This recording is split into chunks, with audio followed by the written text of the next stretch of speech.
Моє вітання. Це проект «Нарада» на Першому міському телеканалі. Як завжди у прямому ефірі говоримо про найактуальніші події, найактуальніші теми для Кривого Рогу.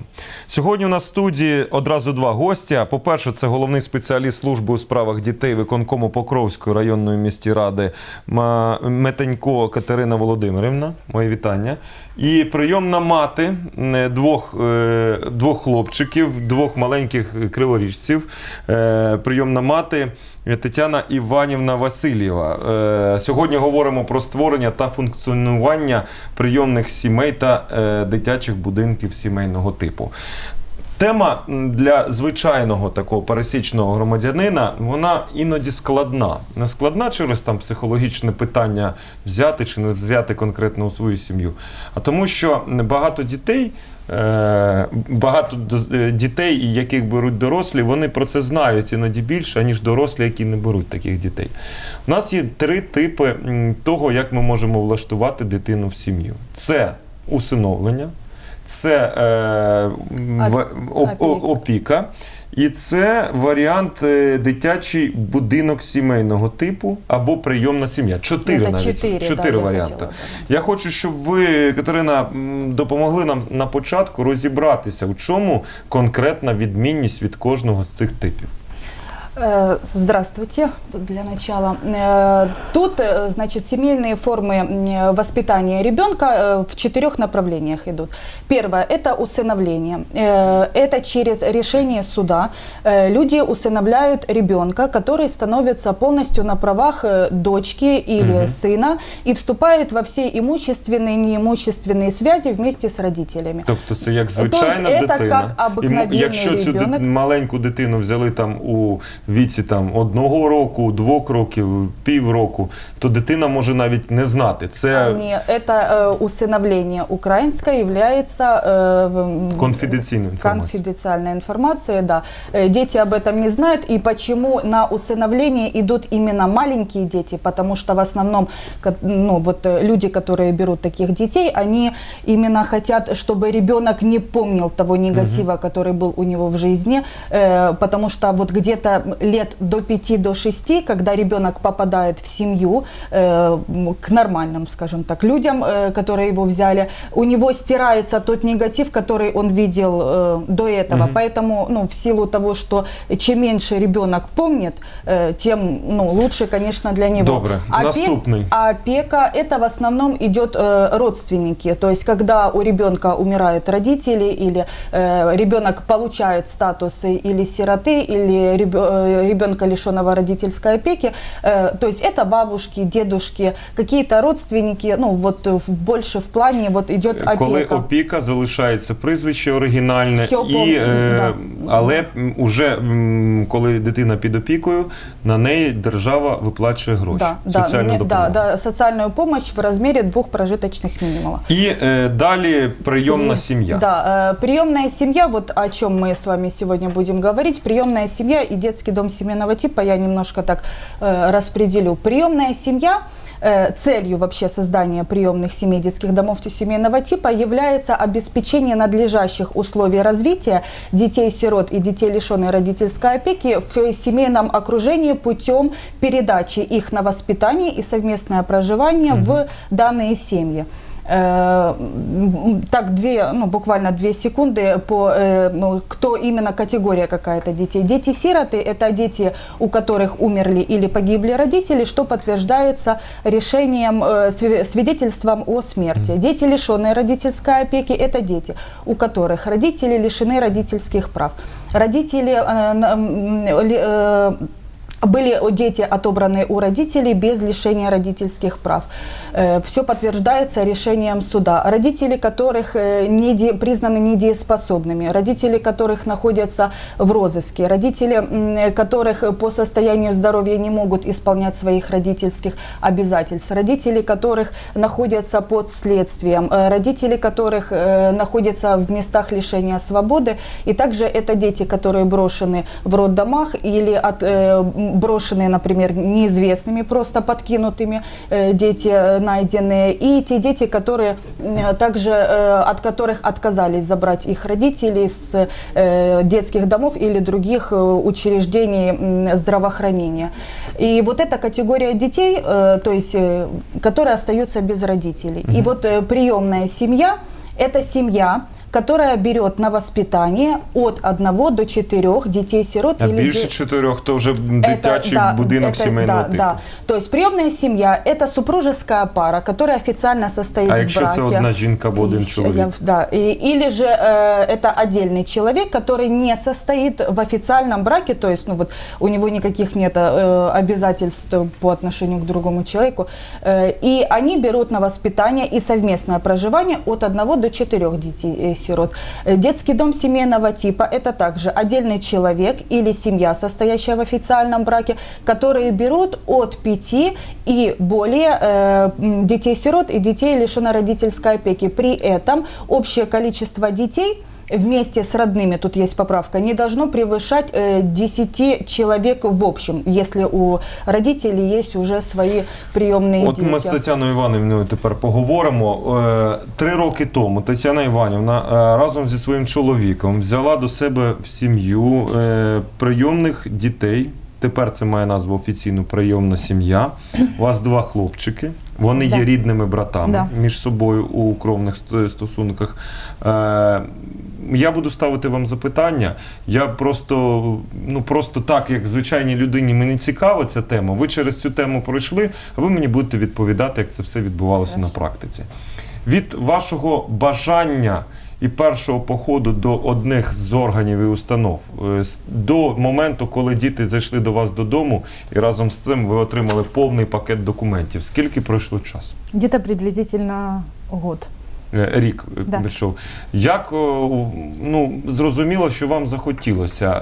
Ви маєте когось з друзів, хто вам сказав, як це правильно зробити? Як ви дізналися, як діяти далі?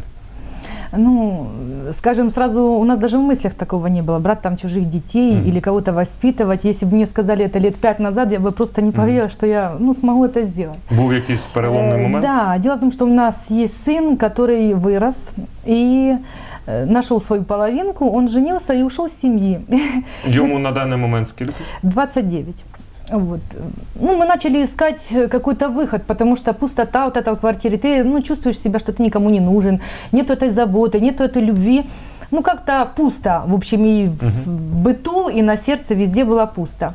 Мы пришли к решению, что нам надо найти какой-то выход. И у моей невестки, у родителей, у них ДБСТ. Мы туда часто ездили. Це що таке? Детский дом семейного типа, аббревиатура. Да. И мы туда часто ездили, смотрели на все это. И потом себе на семейном совете вместе с сыном решили, почему бы и нет. Почему, раз мы можем, еще в состоянии, так сказать, дать любовь и шанс на хорошую жизнь каким-то детям. Родственников у нас таких не было, которые бы оставляли детей. Тобто були все ж таки люди, які могли дати вам і пораду, і показати, як це зробити, і відповідно сказати, що потрібно йти ось у цей будинок на такий поверх, і там буде знаходитись такий-то кабінет. Дело в том, что они живут в другом городе совершенно. Вот они посоветовали, куда надо обратиться, что это надо сделать, и мы пришли в исполком и написали заявление. Тепер друге запитання. Мені просто цікаво.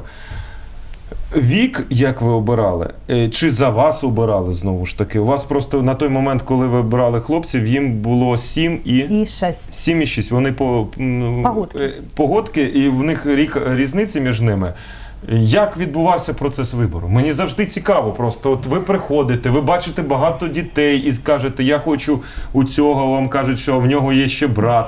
Тому що їх 2. Це такий факт конкретний, що це 2 людини. Як це відбувалося? Як це відбувалося? В общем, коли ми прийшли, нам показали сразу базу даних. Нет, мы отучились, там прошло время, и вот когда уже нам разрешили, мы были сразу кандидатами, приемные родители, курсы проходили, и когда уже пришло время брать детей, сразу там же с нами работают психологи, подбирают детей под родителей, а родителей под детей. Дозвольте поцікавитись. Вік 7 років, 6 років. Це був ваш вибір? Нет, у нас был выбор с 4-летнего возраста, нам можно было брать детей. Маленького зовсім побоялися взяти такого? Чи це все ж таки такі Просто йдуть маленький на Маленького усыновление идет идут. на усыновление. Да. Да, и 2 секунды. В рекомендациях просто в основном прописывается не конкретный возраст, а промежуток, там, например, от 0 до 14, там, от 0 до 18, от 0 до 10, и Окей, исходя из этих... тобто ви проходили певне навчання, розмову з психологом. До цього ви не бачились ні разу з цими дітьми. Фото якесь там десь в якійсь анкеті бачили Нет, чи ні? нет. Дело в том, что нам дают, так сказать, ну, такую бумажку, с которой мы идем в приют. Это называется, ну, на знакомство, направление на знакомство, на контакты. Мы приходим туда, там нету много детей, как вы себе представили. В общем, нас завели в одну комнату, в детскую, там много игрушек, всякое для, ну, просто для гостевая, как бы называется. Вот, и мы ждали ребенка нашего. Когда он зашел первый раз, Артем старший, младший был в розыске, потому что старший только там был один. Вот. Ну, їх мама зловживала, я так розумію, що Да, залишила старшого, а з молодшим подалась незрозуміло де, її шукали через міліцію, через поліцію. Через полгода ее нашли. Ребенка тогда забрали. А вот первый, когда зашел, я очень переживала, конечно, нервничала, потому что ребенок чужой, я не знаю, как он ко мне, как я к нему, как мы с супругом сможем с ним жить. Но как только ребенок зашел в комнату, это, понимаете, где-то там внутри, как щелкнуло что-то. Он наш. Ну, мы посмотрели с ним, познакомились, потом начали мы ходить туда в гости к нему, приходили к нему, проведывали, общались, все, и мы его забрали. І все нормально Перший було. день, пам'ятаєте, як він приїхав додому? Які враження? Да. Зовсім інші люди для нього. Ну, він спілкувався з вами, там, я так розумію, на якомусь там стільчику у цій кімнаті. А потім він приїжджає до іншої квартири, де свої меблі, свої розпорядки, знову ж таки. Потрібно лягати спати там не кидай, там прибери за собою посуд. Як швидко він до ваших правил сімейних увійшов? Ну, когда он только переступил порог, он зашел, сразу пошел по всем комнатам, просмотрел все везде и говорит: «Yes, класс!»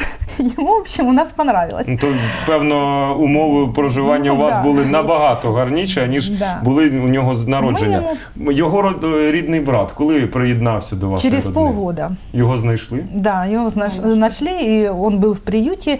Нас вызвали, сказали, что ребенок уже на месте, можно идти знакомиться. Ну, вы знаете, я так боялась второго знакомства, почему-то, я не знаю, ну, как это, ну, не знаю, ну, вот показали мне этого ребенка, я посмотрела на него, ну, ничего у меня не щелкнуло, ничего. Я пришла домой расстроенная, супруг меня успокаивал, говорит: ну, подожди, говорит, давай, говорит, пообщаемся, посмотрим, ну, что ты так, говорит, категорично. Я говорю: я не хочу этого ребенка брать, ну, не хочу.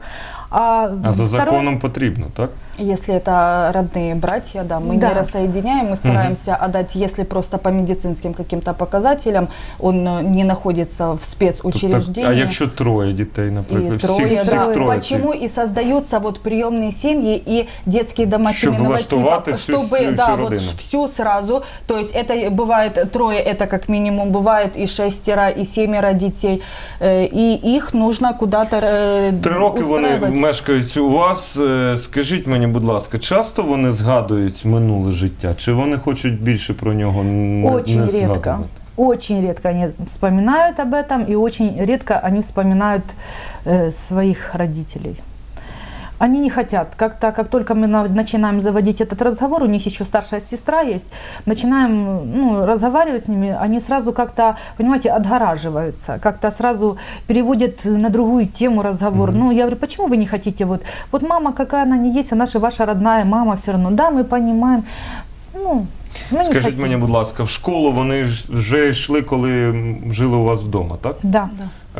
На даний момент це 3-й там і 2-й клас. 3-й, 4-й клас. Хлопці займаються, відвідують різні гуртки. Як вони зараз живуть? От що вони встигли побачити в житті з вами? Учатся они хорошо, особенно младший, тот, который все время кричал: что я буду делать, я ни читать, ни писать не умею, как я буду жить в этой жизни. Сейчас он учится хорошо, 10, 11, 12 баллов у нас, ну, конечно, бывает там все. Старший немножко похуже учится, немножко ленивее, они же разные все равно. Занимаются также они бальными танцами. 2 года подряд занимают в Днепропетровске на фестивале «Мама плюс я» призовые места, были награждены кубком и ноутбуком за первое место. Занимаются в музыкальной школе на вокал и на сольфеджио они ходят. Ну, больше не успеваем. Швидкі питання. Скажіть, як ваші друзі на вашу ідею спочатку, а потім на реалізацію цієї ідеї відреагували? Честно, отрицательно. В общем, они не понимали нас. Как-то говорят, ты что, с ума сошла? Чужих детей, зачем на Це ви тебе про надо? ідею? Да. Зачем оно надо вам? Поживите для себя. Я говорю, так мы для себя и будем жить. По-другому не получается. Ну, просто не чувствуешь себя кому-то нужным. Ну, можно же осчастливить какого-то ребенка, дать ему шанс. Дозволь тоді дізнаюсь, звиняйте за особисте питання. Чоловіку і вам скільки було років, коли вони зайшли до вас додому? Мне было 50, мужу 52. Питання наступне, соціальне, просто знову ж таки цікаво. Це діти, вони спілкуються у дитячому колективі. Іноді у дитячому колективі все вирішується набагато простіше, а іноді набагато складніше, аніж у дорослих. Чи запитують їх однолітки, однокласники, ну все ж таки це не так, як у інших. Це не так, як коли приходять і батьки, ну, в такій стандартній схемі. Чи вони говорять про це? Вони ж то розуміють, вони з'явилися у вас в родині вже в досить такому зрілому віці, коли можна зрозуміти, що відбулося, і вони раді тому, що воно у вас. Ну, как вам сказать, они поначалу, конечно, может быть, пока не привыкали. Сейчас они считают нас своими родителями, и не дай Боже, кто-то им Через скажет. скільки вони сказали на вас, мама, тато, після того, як зайшли додому? Старший через неделю. А младший, я когда пришла на второе свидание к нему, это, в общем, надо было видеть. Ви про це намікнули, чи вони самі відреагували? Нет, они сами. Младший, так он сразу стоит такой в оборванных кроссовках, майка с чужого плеча, кепка рваная, и одни только глаза.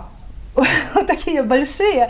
И он смотрит, я подхожу к нему, говорю, Женечка, а кого ты ищешь? Он такой поворачивается ко мне, говорит, мама, ну где ж ты так долго ходила? Я тебя так ждал. Вот со 2-го дня. Ну, хай, я навіть згоден з тим, що хай те, що ви розказуєте, я тут у студії бачу, що це все справжні ваші емоції, справжнє ваше життя. Хай це буде піаром для такої гарної теми. Тепер, Катерина, до вас запитання. Як цей піар, який ми сьогодні зробили для майбутніх сімей, реалізувати в житті? У нас залишилось 3 хвилини Хорошо, ефіру. Я хочу алгоритм, ось те, що Тетяна розповіла. 3 хвилини, основні моменти, як Я взяти поняла. таку дитину або іншу дитину у сім'ї. На первом этапе будущие родители должны иметь очень большое желание иметь детей и воспитывать их. Сначала они приходят в службу по делам детей, мы даем им полную консультацию.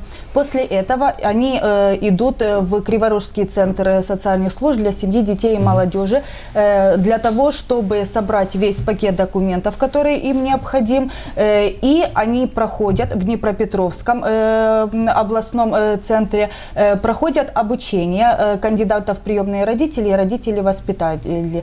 После этого они получают справку о прохождении и рекомендации, в которых указано все риски, возможности, пожелания родителей. Вместе с этими документами, со всем собранным пакетом документами, с этой справкой и рекомендацией, они возвращаются в службу по делам детей, где пишут заявление о том, что они готовы взять детей в приемную семью, создать приемную семью.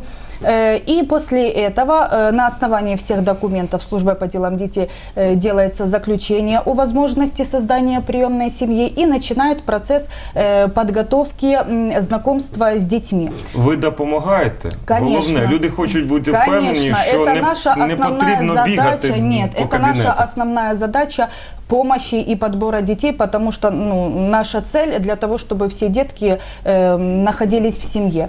Родители приходят, мы ознакомливаем их полностью с базой данных детей, при этом показываем фотографии, рассказываем полностью по медицине, рассказываем полностью о родственниках, о характеристике ребенка, его поведенческих особенностей.